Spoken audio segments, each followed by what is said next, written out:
झारखंड की हेमंत सरकार और केंद्र की मोदी सरकार के बीच कोयला कंपनियों की रॉयल्टी का विवाद बढ़ता जा रहा है। अब झारखंड के वित्त मंत्री राधाकृष्ण किशोर इस मुद्दे को जीएसटी काउंसिल की बैठक में केंद्र सरकार के सामने उठाने वाले हैं। झारखंड की सरकार लगातार केंद्र सरकार से राज्य का बकाया 1,36,000 करोड़ की मांग कर रहे हैं। इस मामले को लेकर लगातार केंद्र सरकार और बीजेपी पर हमलावर हैं। हेमंत सरकार लगातार सोशल मीडिया पर केंद्र सरकार को घेर रही है और उनसे पैसों की मांग कर रहे हैं। इन पैसों की मांग पर भाजपा प्रदेश अध्यक्ष बाबूलाल मरांडी ने सीएम हेमंत और झामुमो पर हमला बोला, तो वहीं हेमंत सोरेन ने खुला पत्र लिखकर पीएम और बाबूलाल मरांडी को जवाब दे दिया है।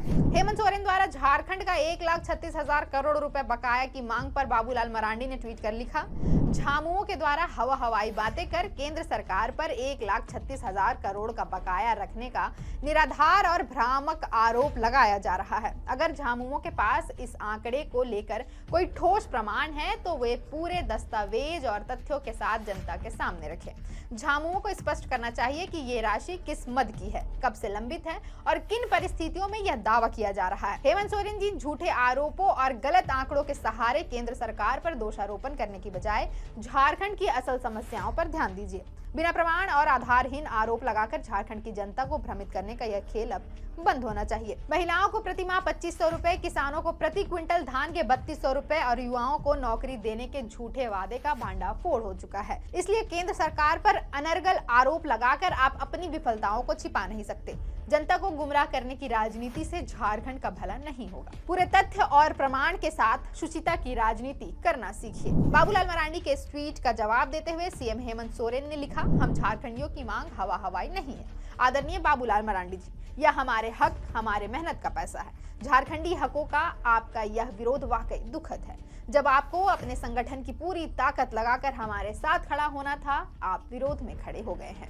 खैर, हम अपना हक अवश्य लेंगे क्योंकि यह पैसा हर एक झारखंडी का हक है। इस ट्वीट के साथ सीएम हेमंत ने एक पत्र भी अटैच किया है जिसमें उन्होंने बकाया राशि को लेकर पूरा विवरण दिया है। पत्र में लिखा है, माननीय प्रधानमंत्री जी जोहार, मैं हेमंत सोरेन, झारखंड का मुख्यमंत्री, आपका ध्यान राज्य की समक्ष आ रही एक गंभीर समस्या की ओर आकर्षित कराना चाहता हूँ। यह समस्या कोयला कंपनियों द्वारा राज्य के बकाया का भुगतान न करने से संबंधित है, जो हमारे राज्य के विकास में बाधक बन रही है। पत्र में आगे बताया गया है कि बकाया राशि का विवरण क्या है। कुल बकाया राशि का लगभग 1,36,042 करोड़ रुपए है।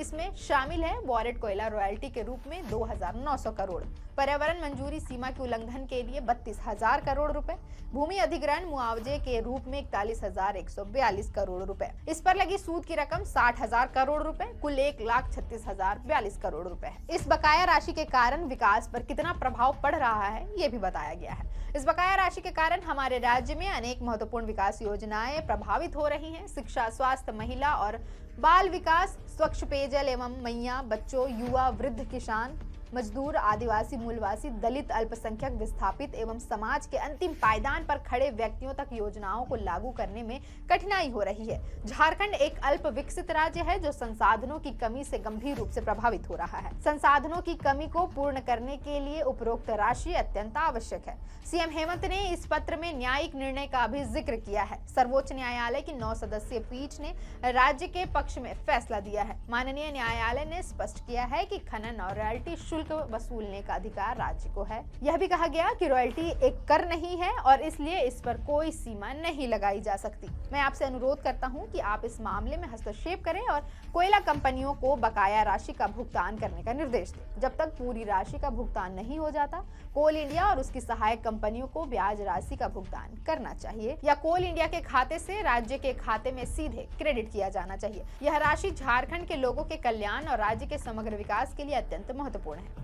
हम आपसे आग्रह करते हैं कि इस मुद्दे का शीघ्र समाधान किया जाए ताकि झारखंड के लोग विभिन्न सामाजिक क्षेत्र की योजनाओं का लाभ उठा सके।